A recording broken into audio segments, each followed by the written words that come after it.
مساء الخير مستمعينا الأعزاء على أثير منصتكم الشبابية ديريكت شباب من قلب مدينة مراكش الحمراء التي تستضيف فعاليات الندوة الدولية للشباب حول حقوق الصحة الجنسية والإنجابية والرفاه الأسري. صوت الشباب ومنصة حرة لكل المواضيع اللي كيهمونا وبلا طابوهات. كنرحب بكم أعزائي عزيزاتي المستمعين والمستمعات في الحلقة الجديدة من بودكاست بلا حشمة اللي العنوان ديالها الصحة النفسية والشباب، تحالف جديد أمل جديد. اليوم كندخلوا في موضوع حساس ومهم بزاف، الصحة النفسية عند الشباب. وعلاش اخترنا الموضوع؟ لأن الصحة النفسية ماشي رفاهية بل هي حق. خليكم معنا، الحلقة عامرة نقاش وتبادل تجارب وقصص ملهمة. نخلي كل ضيف يقدم راسه على حدة. تفضل أستاذ. شكرا بادئ أديبات الاستضافة دونك لهذا البرنامج اللي هو ذات أهمية كبرى، لأنه تطرق الموضوع تهم الشباب بواحد الدرجة كبيرة، فتشرفني أنني نشارك في هذه المناقشة. دونك الاسم ديالي بن سهلي محمد، أنا أمثل الجمعية المغربية لتنظيم الأسرة، وكذلك عضو في هذا الائتلاف ديال الأمل اللي هو يسعى لتعزيز الصحة النفسية والعقلية للشباب. شكرا. مرحبا أستاذ. أهلا، شكرا لكم بزاف على هذه الاستضافة اللي هي بادرة قوية وكبيرة، لأن الصحة النفسية وصحة الشباب هي موضوع يعني مهم جدا. معكم أمل القرواوي، مديرة المعهد الدنماركي لمناهضة التعذيب، وأنا سعيدة أني متواجدة معكم. شكرا. إذن بداية شكرا جزيلا على الاستضافة في هذه المنصة الإعلامية الشبابية المواطنة والرقمية المتميزة، واللي بدون شك ستشكل إضافة نوعية في تعاطي الإعلام الرقمي مع قضايا الشباب بشكل أساسي. معكم علي القصاب، رئيس جمعية مواطن الشارع، واللي بدورها انضمت لائتلاف الأمل مؤخرا. شكرا. مرحبا بالضيوف الكرام. إذا كأول سؤال نفتتحوا به هذا البودكاست، شنو هي الظروف أو بالأحرى ممكن نقولوا شنو هي الدوافع اللي خلاتكم تفكروا أنكم ديروا هذا الائتلاف وتقرروا أنه تقولوا حان الوقت لنوحد الجهود ونبداو نخدموا مجموعين؟ نبدا معك أستاذ. شكرا. دونك هذا الائتلاف ما جاش يعني عن طريقة عفوية، بل هو جاء بواحد الطريقة اللي هي يعني بعد تفكير حول مائدتين اللي كانت نظمتهم الجمعية المغربية لتنظيم الأسرة مع دينيتي الشريك ديالنا في هذا المشروع. ف يعني المائدتين اللي تنظموا كانوا كلهم يعني يأكدوا في التوصيات ديالهم أن خص هذا الموضوع يتطرقوا له من جانب يعني جانب موحد، أن نوحدوا الجهود ديال الجمعيات والمؤسسات اللي تشتغل في مجال الصحة الجنسية النفسية والعقلية. فبالتالي الفكرة تطورت يعني وخدت واحد البعد أنها تمشي لهذا الائتلاف اللي هو ائتلاف يعني وطني، وهذا أول ائتلاف في المغرب اللي تيتطرق لهذا الموضوع ديال الصحة النفسية والعقلية. فبالتالي ارتأينا في إطار هذا الائتلاف أننا نشاركوا جميع الجمعيات الموضوعاتية اللي تشتغل في هذا الموضوع، وعملنا على أساس لقاءات يعني متعددة اللي نضمناها باش نشوفوا كيفاش غادي نأسسوا هذا الائتلاف وشنو هما الأهداف ديالو وشنو هو البعد الاستراتيجي ديالو. فكانوا يعني لقاءات اللي أولا نضمناها في إطار يعني إطار ديال خريطة الطريق اللي توجات بواحد لاشارت إيتيك اللي اتفقنا عليها كاملين، يعني حول يعني لونجاجمون ديالنا في إعطاء يعني وتسليط الضوء على هذا الموضوع فيما يخص يعني الترافع، فيما يخص التحسيس، وكذلك فيما يخص الخدمات اللي يمكننا نقدموها للشباب اللي هما محتاجين لهذا النوع من الخدمات. هذا العمل كان فعلا مع شريكنا لا ام بي اف كمعهد دنماركي لمناهضه التعذيب. كان مهم جدا ان تكون واحد لا ريفليكسيون على موضوع الصحه النفسيه والى مدى انه مهم جدا. ونقدروا نقولوا مسيو بن سهلي ان الفكره vous l'avez mentionné à table, vous avez fait un appel. Monsieur Ben Sahli, en fait, من خلال هذيك المائدتين المستديرتين كنظن ان ثاني مائده مستديره قال لهم اجوا نخدموا جميع. جو بونس كو سي امبورطون نخدموا من خلال الائتلاف. وهذه كانت بادره صراحه قويه والائتلاف خد واحد المسار، لانه في الاول كانت فكره يعني ممكن كانت بشكل جو ديغي تلقائي، وهذا بعد ذلك بدا كيتمر هذاك التفكير ان كيفاش كائتلاف كيفاش اون فا سورغانيزي. وهنا جات فكره اننا يكون واحد لي تيرم دو ريفيرونس لهذا الائتلاف. مشى ابعد من ذلك لا شارت ايتيك ديال هذا الائتلاف، كذلك خريطه عمليه لهذا الائتلاف. والمهم وكذلك بالنسبه لنا احنا كمعهد دنماركي لمناهضه التعذيب ان فعلا عندنا يعني فيما يخص هذا عندنا برنامج قائم بذاته اللي هو يقوم على العمل على الصحه النفسيه والدعم الاجتماعي. وعندنا كذا يعني نشاطات فيما يخص هذا المشروع. ولكن فكره لا كواليسيون او الائتلاف كانت هي فكره اللي خدت واحد الطابع قوي، خاصه انها جات في وقتها باش تدعم الاستراتيجيه الوطنيه للصحه النفسيه. واللي كنحبوا بزاف هذا الائتلاف او الفكره ديالو ان ما كيخدمش بطريقه يعني انه واحد لو موند باراليل. يعني فعلا الائتلاف كيتحاول يتماشى مع الاحتياجات فيما يخص الاستراتيجيه الوطنيه للنهوض بالصحه النفسيه. اوكي سي علي، حسب معلوماتي انتم التحقتوا مؤخرا اظن بعد المائدتين المستديرتين وبعد ما درت لا شارت وبعد ما مشاو الشق القانوني كان واضح. اذا بغيت نعرف شنو اللي خلاكم تحسوا لانه نعم حان الوقت للانضمام لهذا الائتلاف. واش كانت مجموعه ديال الامور بانت لكم في المجتمع هي اللي قلتوا لا خصنا ندوزو لاكسيون، ولا شنو الدوافع؟ وي شكرا جزيلا على هذا السؤال. بطبيعه الحال ممكن ناكد لك انه الموضوع ديال او التيمه ديال الصحه النفسيه والعقليه ديال الشباب تستأثير باهتمام عدد كبير من الفاعلين، واساسا جمعيات المجتمع المدني اللي جزء منها تشتغل على مستوى المحلي او الميكرو محلي، واللي قريبه من عدد ديال الشباب في الفضاءات اللي كنسميوها فضاءات هامشيه او مهمشه او احياء شعبيه، اللي كتفتقر في عموميتها للحد الادنى من الخدمات، من المرافق، من التوجيه، من القدره على التوجيه، من القدره على الاستقطاب والتعبئه ديال الشباب وتاطيرهم وتحويل سلوكاتهم السلبيه المحفوفه بالمخاطر الى سلوكات ايجابيه مسؤوله. فبالتالي هذا الاشتغال وهذا الاحتكاك المباشر مع هذه الفئه من الشباب تستدعي من الجمعيات انها تطور اولا مقاربه اليات اشتغالها، ثانيا انها تبحث على المعلومه، وثالثا انها تبحث على الخبره. وهنا فين كيكون واحد النوع من التقاطع ما بين العمل اللي كتقوم به الجمعيات المحليه والجمعيات الوطنيه او الجمعيات المرجعيه، واللي بطبيعه الحال حتى هي عندها انتشار ترابي ومجالي، واللي راكمت واحد الخبره كبيره، واللي راكمت واحد التجربه كبيره، وقدرت انها تلقى عدد ديال الادوات وديال الاليات ديال الاشتغال. ومن هنا جات الفرصه ديال انه اولا حنا شركاء مع ديغنيتي كذلك في اطار مشروع ديال العنف الحضاري واللي هو تيتقاطع بشكل اساسي ومركزي مع هذا المجال.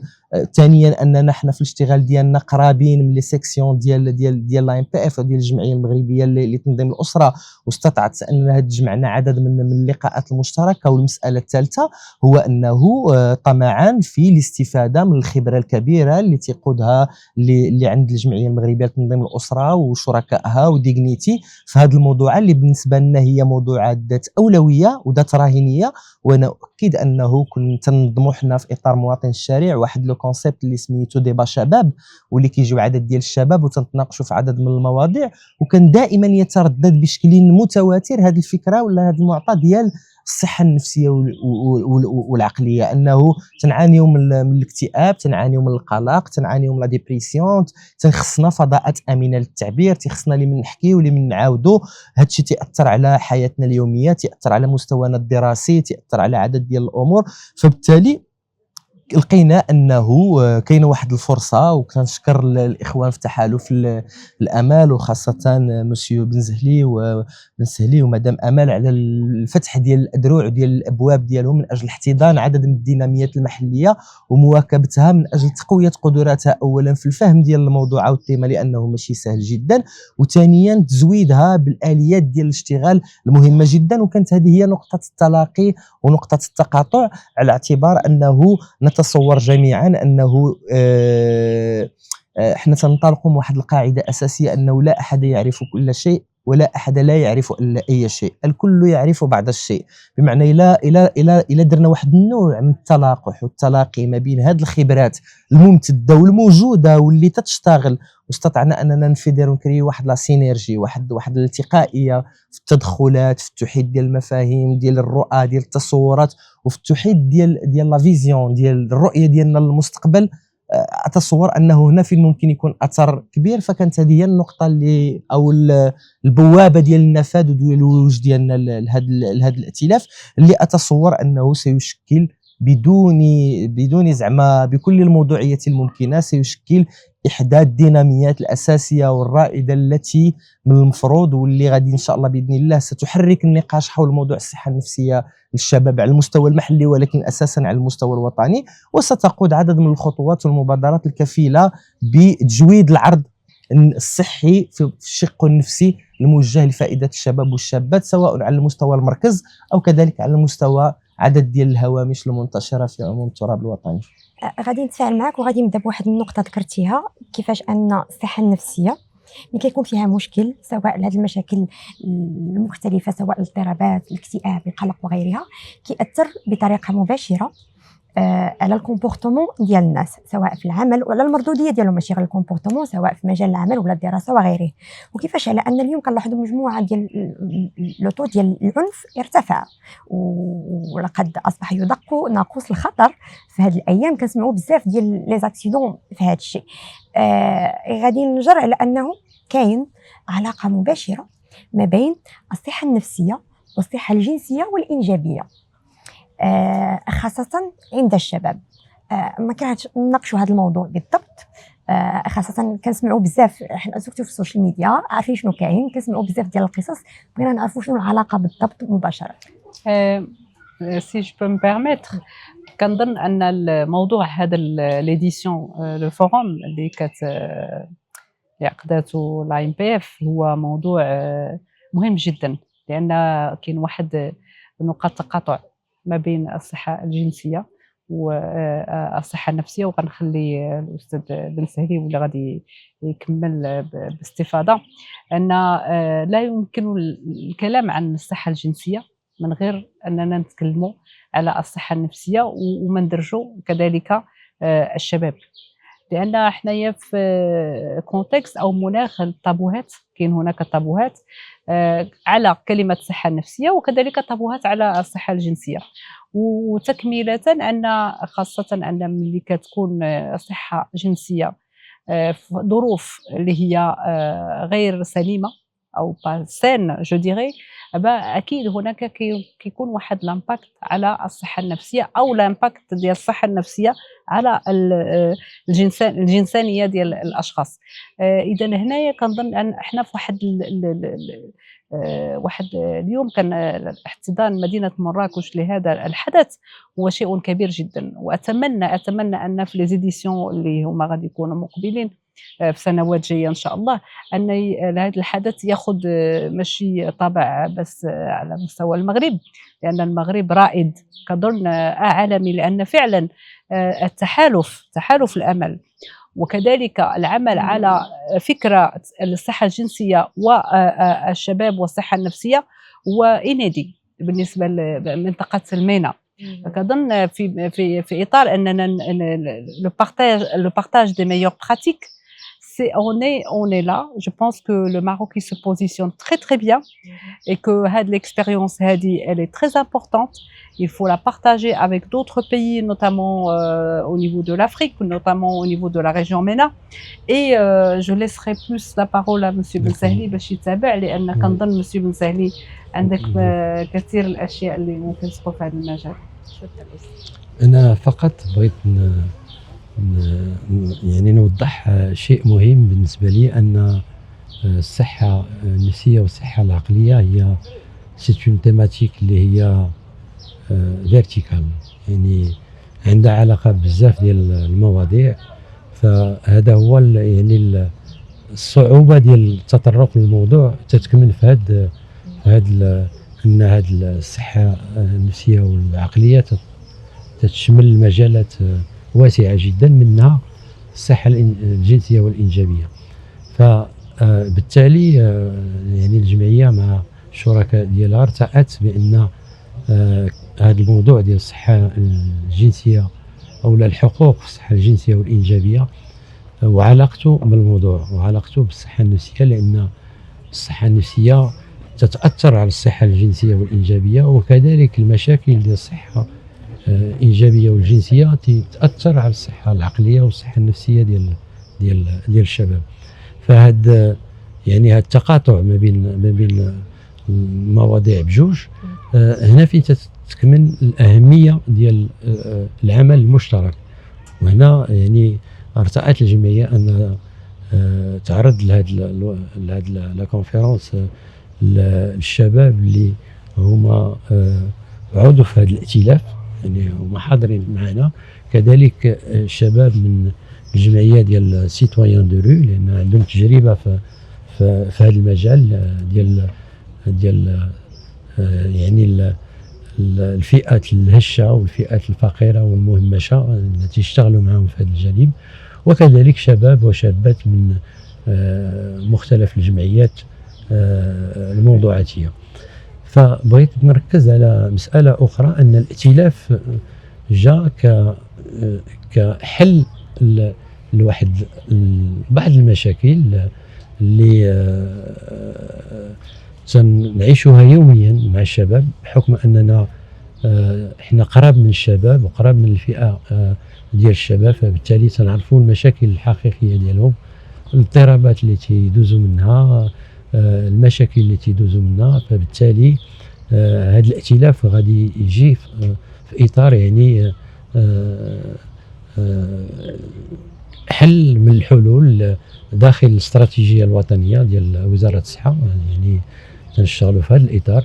وبالتالي هناك اقتراحات، هناك تفكير يعني في بعض يعني الانشطه اللي خصنا نعملوها باش نجيو بحلول دائمه ومستدامه لهذه الفئه ديال الشباب.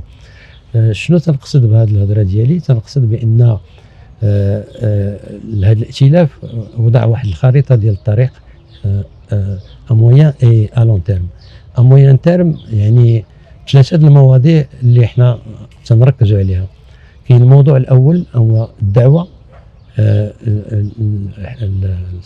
السلطات المعنيه على اساس انها يعني تدعم من المراكز ديال لا بريزون شارج، يعني توفر الموارد البشريه لهذا المجال ديال الصحه النفسيه والصحه العقليه، لان تنعرفوا بان الاطباء ولا العاملين بصفه عامه في المجال ديال الصحه النفسيه يعني مقارنه مع العدد ديال لا بوبولاسيون في المغرب، مقارنه مع الاحتياجات تيبقى ضعيف وضعيف جدا. فبالتالي كاين واحد ليفور اللي خصو يدار في هذا الاتجاه.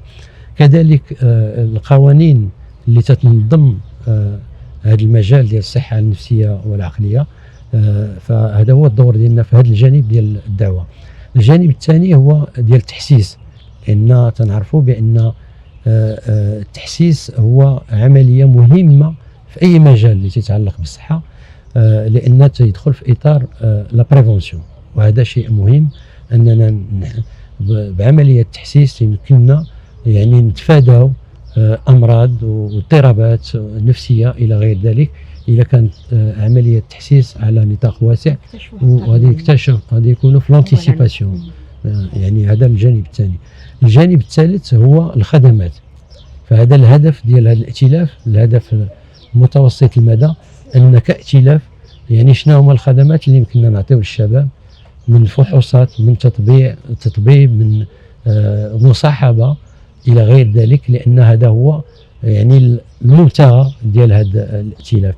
فاحنا دخلنا في واحد لو بروسيسوس ديجا دو فورماسيون، لان قبل ما نعطيو الخدمات ضروري تكون دورات تكوينيه للناس اللي هما تيشتغلوا في الميدان. فاحنا في هذه المرحله ديال اعطاء دورات تكوينيه للعاملين في الائتلاف اللي تيعطيو خدمات، على اساس ان يكون عندهم واحد مالات اللي يمكن يخدموا بها مع الشباب للدعم ديالهم والمصاحبه ديالهم في الاضطرابات ديالهم. ف يعني هذا هو المحاور الاساسيه ديال هذا الائتلاف، وتنتمناو النجاح لهذا الائتلاف. وهو تيبقى ائتلاف محلول، يعني اي مؤسسه او اي جمعيه بغات تنضم لهذا الائتلاف مرحبا بها، وحنا مفتوحين على جميع القطاعات اللي بغات تنضم لهذه الديناميه، لان ديناميه نقدر نقول اول ديناميه في هذا المجال ديال الصحه العقليه والنفسيه. فبالتالي هذه التجربه اللي بغينا ننجحوها، وان شاء الله احنا غاديين في هذا المسار، لان هذا الائتلاف هو يعني مدعمينه جوج قطاعات وزاريه. كاين وزاره الصحه من جهه، ووزاره العدل من جهه اخرى، كذلك مدعم من طرف منظمات اللي تتهتم بالموضوع. على سبيل المثال كاين مفوضيه ساميه للاجئين، كاين المنظمه الدوليه للهجره، كاين الصندوق الامم المتحده للسكان، وكاين منظمه لونيسيدا. فكاين دعم، وتلاحظوا بان كاين واحد الانخراط فعلي في هذا الائتلاف وفي هذه الديناميه اللي تنتمنوا لها النجاح ان شاء الله. ان شاء الله بيكون غير الخير. هي دابا هادشي اللي هضرنا عليه ديجا، حنا الائتلاف باغي يقدم الخدمات ديالو، باغي يوفر موارد بشريه، باغي يوفر الدليل باش يخدموا هاد الموارد البشريه وباش يستعنوا به في الخدمه. كاين تكثيف ديال الجهود وكنحاولوا نلقحوا بين كل القطاعات المتداخله وكل الخبراء المتداخلين على اننا نعطيو بيست سولوشن اللي ممكن يتعطاو.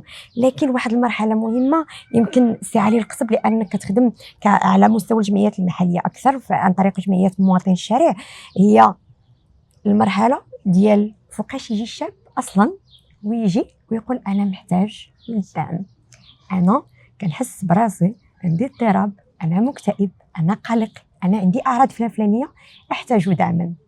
فكيفاش كتعاملوا مع هادشي؟ كيفاش كتحفزوا اصلا الشباب انهم يجيو ويطلبوا الدعم؟ صحيح. اذا على هذا المستوى وجب التاكيد اولا على انه الحديث على الموضوع ديال الصحه النفسيه والعقليه ليس بالحديث الهين ولا السهل، لانه انتم تعرفوا انه جزء هذا الشيء ربما شار له الاستاذ بن سهلي والاستاذه امال، انه جزء من الاشتغال ديال هذا الائتلاف وديال الجمعيات العامله على موضوع الصحه النفسيه هو اننا المعلومه حول الصحه النفسيه تولي متقاسمه بشكل سهل وبشكلها الصحيح، على اعتبار انه في المخيال الشعبي اليوم كل واحد عنده مرض نفسي او هذا، بمعنى في المخيال الشعبي هو راه حمق، وبالتالي حتى الطب النفسي او المستشفى الخاص بالامراض النفسيه والعقليه في المخيال ديالنا، وهذا الشيء وهذه اللغه راه تستعملوها وتتشوفوها تتداول حتى اعلاميا احيانا حتى على مستوى مواقع التواصل الاجتماعي وطبيب الحماق. فبالتالي كاين واحد الاشتغال كبير على هذا المستوى، لانه لاكسي لي جون باش يجيوك الشباب خص بعدا ما يبقاش هذا النوع من الوصم، هذا النوع من التمييز، هذا النوع فوالا من الصور النمطيه السائده تجاه المجتمع. ويجب الاقرار والاعتراف بان المرض النفسي هو بحالو بحال اي الامراض الاخرى، وممكن يصيب اي شخص في اي مرحله عمريه. بطبيعه الحال هو عنده عدد الاسباب والمحددات اللي كتساهم في التنامي ديالو، ولكن هو واحد المرض عادي ممكن يصيب انسان مثقف وعنده مستوى ديال المعرفه متقدم، كما يمكن يصيب واحد اللي ما قاريش الى ما ذلك.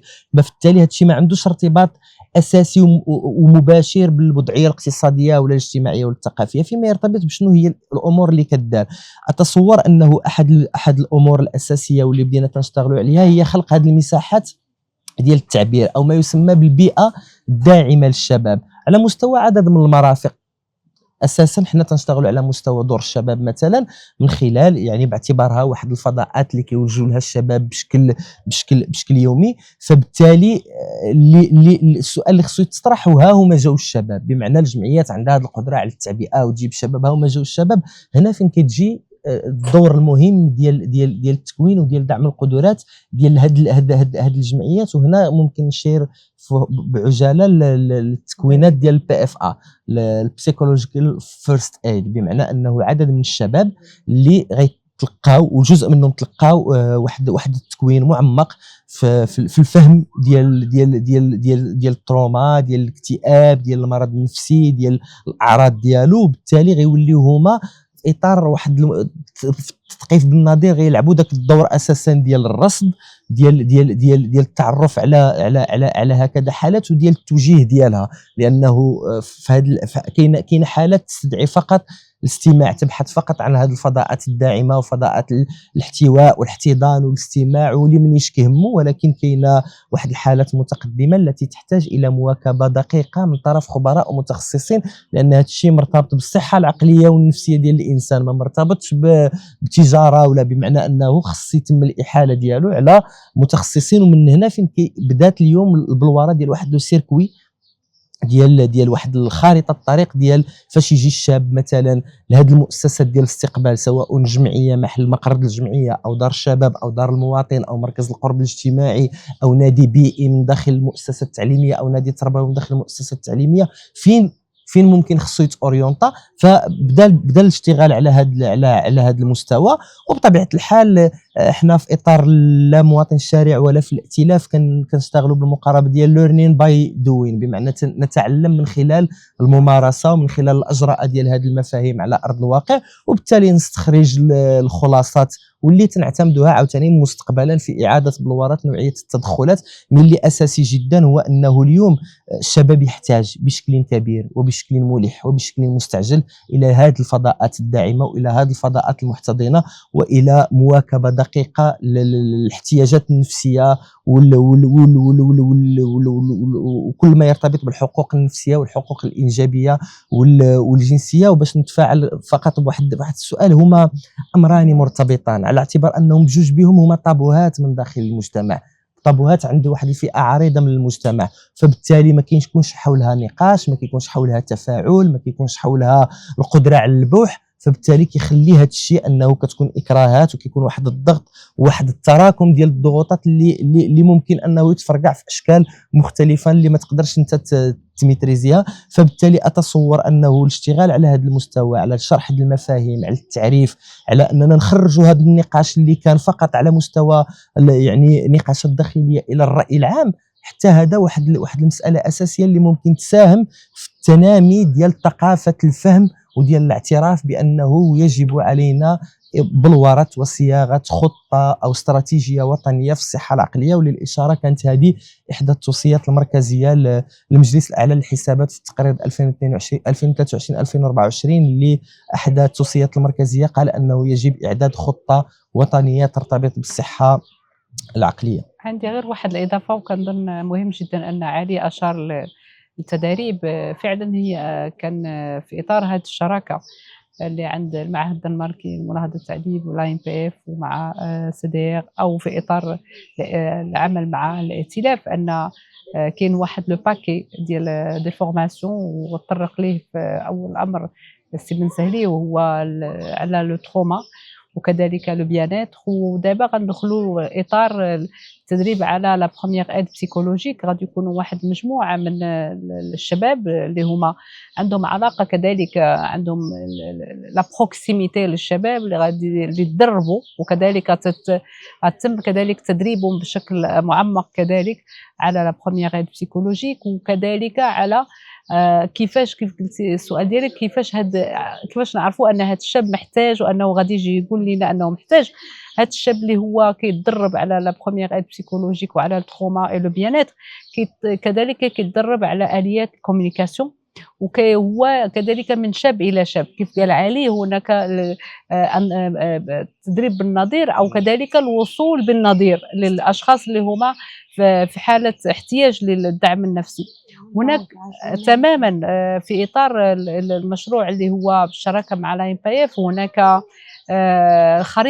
خريطه الخدمات اللي كتقوم بها لايمبايف، وهي عباره عن رصد لجميع الخدمات اما على مستوى الببليك او البريفي، وهي غتكون عباره عن خريطه انتراكتيف كذلك، لان مهم جدا ان نوصلوا للشباب ان او نوصلوا ليه ان هناك يعني دعم نفسي، بس في نفس الوقت احنا لازم ان هذا الشاب يكون في نفس الوقت يقدر يوصل للخدمات، ويكون عندنا خريطه واضحه لا ريفيرونس ان فيت où est-ce qu'on va l'orienter ce jeune.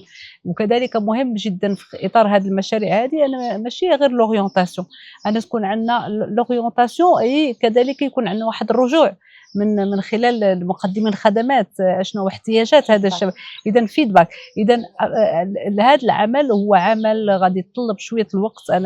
انا سعيده جدا، انا نقول لك كلمه صراحه سعيده جدا بهذه الشراكه، سعيده جدا بان شركائنا هما موضوع الصحه النفسيه وصحه الشباب النفسيه واخدينه بواحد الطريقه جديه جدا. وكان يعني كل مره كنشوف ان الافكار تبارك الله كتبلور مازال، وان كنوصل لواحد الاقتراحات ونتائج اساسا جايه من عند الشباب. كنشكر مسيو بن سهلي وكذلك مواطن الشارع على لا كونسلطاسيون اللي عملنا في مدينه فاس مع مجموعه من الشباب. اولا كان فيس تو فيس مع الشباب، شنو احتياجاتكم من الناحيه النفسيه. كنا في لا غران سوربريز ان مجموعه الشباب اللي كانوا معنا كانوا كيعبروا على واحد لو ماليتر فريمون. في نفس الوقت سنه 2024 قمنا بواحد المسح لمجموعه ديال 100 شاب. هذا المسح هذا عطى واحد على كيخص كان لوبجيكتيف ديالو هو لي بوزوان دي جون en matière de santé mentale et appui psychosocial. و je peux vous assurer que les résultats ديال هذا المسح كانوا alarmantes. le pourcentage العالي للشباب اللي هما en dépression، لو بورسونتاج العالي للشباب كذلك اللي اما قاموا بعمليه انتحار او حاولوا او اصدقائهم اقاربهم من الشباب. يعني اذا هنا ناقوس الخطر كيرن. انا لازم ناخذ بعين الاعتبار الشاب وصحته النفسيه. هناك استراتيجيه وطنيه موضوعه، وكظن ان هذا الائتلاف وهذه الجمعيات اللي هي كثير نشيطه غادي يكون عندها ودورها غتلقاه في الاستراتيجيه الوطنيه، ولازم هناك تفعيل لبعض الامور اللي تخص هذه الاستراتيجيه. شكرا. إذا بالحديث على الاحتضان ديال الحالات وبالحديث على كيفاش كتدربوا ناس مختصين في هذا المجال باش أصلا يعرفوا الحالة ويشخصوا الحالة، هذا بحد ذاته عملية تشخيص أو ليدونتيفيكاسيون هي بوحدها عملية هي يمكن هي الأكثر تعقيدا باش نعرفوا أصلا داك الحالة اللي قدامنا راها مريضة قبل ما يفوت الفوت، لأن كل ما كان تشخيص قبلي وفي مرحله مبكره كل ما قدرنا نتعاملوا معاه بطرق اكثر سلاسه. بعض المرات كيكونوا بيناتنا ناس عاديين تسمعوهم لا غدلي في الفيسبوك ولا في لي ريزو سوسيو انتحروا. فبغيت نعرف الا تقدروا تهضروا لنا على عمليه التشخيص التعقيد ديالها وشنو ممكن تقولوا في هذا الباب. استاذ تفضل.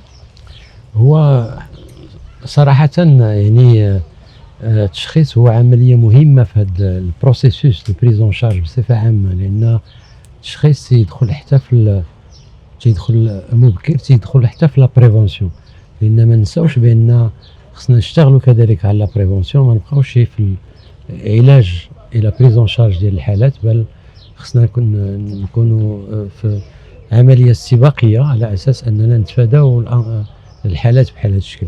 فالتشخيص في نظري أنا هو أهم عملية، هو الانطلاقة ديال العمل. اللي تيرجع التشخيص معقد لأن كاين طابوهات حول الموضوع. فالشاب ولا الشابة يعني ما يمكنلوش يشارك المشاكل ديالو داخل الأسرة وكذلك داخل المدرسة مع الأصدقاء، فتيبقى منعزل ومنطوي على نفسه في المشاكل اللي تيتخبط بها. فهذه عملية ما تتخدمش الصحة النفسية والعقلية. فبالتالي احنا كجمعيات ولا كائتلاف ولا كمنظمات حكومية أو غير حكومية خصنا ناخذوا يعني هذه العملية ديال التشخيص المبكر كعملية إنقاذ، وكذلك عملية اللي غادي تفادى لنا يعني حالات مرضية ممكن يعني أننا نتفادوها. فالتشخيص كذلك خصنا ناخذوا هذه العملية بواحد الحذرة avec prudence، لأن المجال ديال الصحة النفسية والعقلية هو مجال يعني ان تيران غليسون، خصنا ناخذوا جميع الاحتياطات لأن هذا عمل ديال الأخصائيين النفسيين والاختصاص ديال البسيكياتر. فبالتالي خصنا نكونوا حذرين على أساس أن التدخل ديالنا يكون تدخل في إطار محدود، على أساس أننا نشخصوا الحالات. شنو هما الحالات اللي يمكن نديروا لها لاكومبانيمون المصاحبه، شنو هما الحالات اللي خصنا نريفيريو لان دوزيام نيفو، شنو هما الحالات اللي خصنا نريفيريو للاخصائيين، لان تيبقى الموضوع هو موضوع ديال الاطباء وديال الاخصائيين. فبالتالي خصنا نكونوا حذرين في هذه العمليه. فشنو ممكن يتعمل في هذا الباب؟ اننا ندربوا البيرسونيل دو بروميير لين اللي تيخدموا مباشره مع الفئات، على اساس انهم يكونوا قادرين يدونتيفيو لي بوزوان ديال الشباب او ماتيير دو بريزون شارج، وشنو هما الاحتياجات ديالهم حتى ياخذوا المسار الصحيح في لو سيركوي ديالهم دو بريزون شارج والحاله ديالهم ما تعقدش. فتنظن بان هذه عمليه مهمه ومهمه جدا. فبالتالي ممكن اننا نشتغلوا عليها اكثر، وعلى اساس اننا ننجحوا لا بريزون شارج وننجحوا يعني الخطه ولا خريطه الطريق اللي احنا حطيناها كائتلاف. كنظن هذيك نقطه السكرينينغ او لو سكانينغ ميم ديال الاشخاص او التشخيص هي مهمه جدا كيف قال مشي بن سالي، لان هي اللي غتعطينا يعني طرق الانطلاقه. لان اول ما غنشخصوا واحد الشخص، وهنا خاصها تكون واحد لو بروفيسيوناليزم، وهذا ما غيجي كيف قال لنا مشي بن سهلي الا عن طريق تدريب معينه اللي كتخلي الناس يكون عندها واحد الخبره على كيفاش تحتوي هذاك الشخص، كيفاش تسمع ليه، كيفاش اولا توجهه، كذلك كيفاش ان يكون عندها درايه باول لي بروميير ايد بسيكولوجيك. سا سي امبورطون، يعني اننا غنشخصوا هذا الشخص، ولكن في نفس الوقت خاصنا نكونوا متحضرين ان يكون عندنا اولا ان ريفيرونسيال، هذا الشخص خصو يمشي، يكون عندنا واحد ليكوت اكتيف، يكون عندنا واحد ريفيرونسيال كي ستابل، اي كون ابل سا لي با دو باسيون، يعني ديريكتومون يكون هذاك التوجيه يكون بشكل سلس، ويكون واحد الاحترافيه في ذلك. انا مع مسيو بن سهلي 100% ان التشخيص مهم، وان كذلك ان يكون عندنا لو سيركوي كلير دوبي لو ديبار، وان كذلك في التشخيص من شخص لشخص غادي يختلف، لو سيركوي دو باسيون غادي يختلف من شخص لشخص، وهنا غادي يكون واحد الاحترافيه مهمه جدا غتجي من خلال التدريب اللي حنايا في اطار التحضير لها، والتدريب كذلك اللي خدوها الناس اللي هما معنيين بالامر. اذا نتصور انه بالاضافه اللي قالوا الاستاذ بن سالي والاستاذه امل، انه المرحله ديال التحديد والتشخيص والتحديد هي مهمه جدا، المرحله ديال التوجيه هي مهمة جدا، ولكن أتصور أنه يجب الاشتغال كذلك على المستوى الثالث، هو ديال بناء الالتقائية وتوحيد الجهود على المستوى الترابي والمجالي ما بين فاعلين آخرين متعددون، كل واحد كيقوم بواحد الدور أساسا ما يرتبط بالجماعات الترابية، واللي كيبقى هذا البعد ديال الاهتمام بالصحة النفسية والعقليه ديال الشباب مغيب تماما عندها على مستوى برامج عمل الجماعه، وباعتبارها اقرب مستوى من مستويات الفعل للشباب والعموم المواطنين والمواطنات. مساله اخرى هو مثلا كيف يمكن يعني التقويه والترصيد ديال هذا المجهود من خلال تقويه الحضور ديال الاعلام في تغطيه هذه المواضيع، في نشر المعلومه الصحيحه، وفي تسليط الضوء على المبادرات المتميزه والممارسات الجيده والتجارب الفضلى اللي ممكن انها تلهم شباب وديناميات اخرى وجمعيات اخرى انها تنضم لهذا المسار ديال تحالف الامل. اللي غادي نقول على انه من بدينا الهضره كان هناك هضرنا على لا فيزيون، الرؤيه، الاهداف الكبرى اكسترا. ففين كتشوفوا على انه الائتلاف كيفاش كتشوفوه باغيين تشوفوا هذا الائتلاف مننا نقدروا نقولوا اهداف بعيده المدى فين بغيتوه يوصل؟ غير خاصنا ناخذوا بالنا من واحد الحاجه، ان ائتلافات كثيره لا في لو جور ما الا ديسبارو، وهذا خاصنا حنايا كنظن اول حاجه اننا خاصنا نستافدوا من لي لوسون ابريز اللي من الائتلافات الاخرى، وكان من لي لوسون اللي هما ابريز من الائتلافات الثانيه ان اولا اختلاف الاجندات، ثانيا نقص في التمويل، هذا كيخلي الائتلافات ان ما كتطولش. وهنا احنا كان اللي كيبشر بالخير فيما يخص ائتلاف الامل ان كاينه واحد الخريطه او رود ماب اللي هما تحطات كيدخل فيها في الاستراتيجيه ديالها ان كيفاش ان لا موبيليزاسيون دو فون، كيفاش اننا اونانتيغ دوطخ ممبر دو الائتلاف، كيفاش ان الائتلاف ماشي هو يعني ما كي se pose pas sur l'énergie d'une seule association ou deux associations ou trois، يعني هناك بعض التدابير اللي كيقوموا بها مجموعه من الجمعيات وكذلك مجموعه من لي بارتنير. المهم كذلك ان اللي كنشوف اللي ان شاء الله تنتمنى الائتلاف ان الائتلاف ان هذه النبته هذه كل مره نسقيوها، وانها هذه الشجره هذه اللي هي عباره عن مجموعه من لي بارتنير انها تقوى، وغتقوى الا بانها تشتغل تحت مظله استراتيجيه وطنيه، لان ما يكونش عند ترافاي باراليل. جو بونس كو لو ترافاي ديال الائتلاف ما غادي يكون عنده الوقع ديالو الا من خلال تنزيل استراتيجيه وطنيه ويلقاو بلاصتهم في الاستراتيجيه الوطنيه. والحمد لله هناك استراتيجيه وطنيه للصحه النفسيه اللي هي متحضره، وهي اللي كتاخذ بعين الاعتبار الصحه النفسيه بشكل كبير، والائتلاف لازم يلقى بلاصتو. ملي غادي يبقى بلاصتو غادي يتنمى اكثر وغادي يعيش اكثر. طبعا اتصور انه على المدى البعيد ما يمكن الا انه يكون الائتلاف عنده واحد المساهمه حقيقيه، سواء في البلوره ديال الاستراتيجيه الوطنيه المرتبطه بالصحه النفسيه او المساهمه في وضع الاطار القانوني للامراض الصحيه والعقليه والنفسيه. ممكن تكون عنده اسهامات كبرى فيما يرتبط بالتكوين والتأطير والتقاسم ديال الخبرات وديال التجارب. ممكن تكون عنده اسهامات مهمه وغادي تكون ان شاء الله على مستوى التبسيط ديال المعلومه، حتى تصير المعلومه المرتبطه بالامراض النفسيه معلومه سهله الولوج، سهله المقروئيه وسهله الفهم لعموم المواطنين والمواطنات، وكنتمناو الخير ان شاء الله. يعني انا من هذا المنبر كنقول لكم على ان هو الخطوات الاولى دارت، ان شاء الله ما غادي يكون غير الخير. هذه فقط البدايه، وان شاء الله كنشوف حتى ان الدوله غادا فيها التوجه، لانه كنشوف مثلا دي ماستر تخصصات بداواتي ديال علم النفس بانواعه وتشعباته، الوغ الامور غادا كتاخذ النصاب ديالها.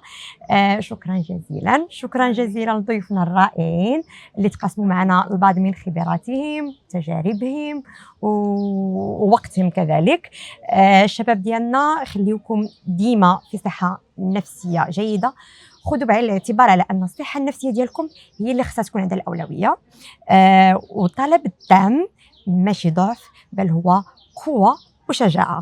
كونوا معنا في الحلقات الجايه من بلا حشمه اللي غادي نهضروا فيها على مواضيع اخرى متعدده بدون قيود بدون طابوات. الى اللقاء، وبلا حشمه ديروا صحتكم النفسيه من اولوياتكم. دمتم بخير.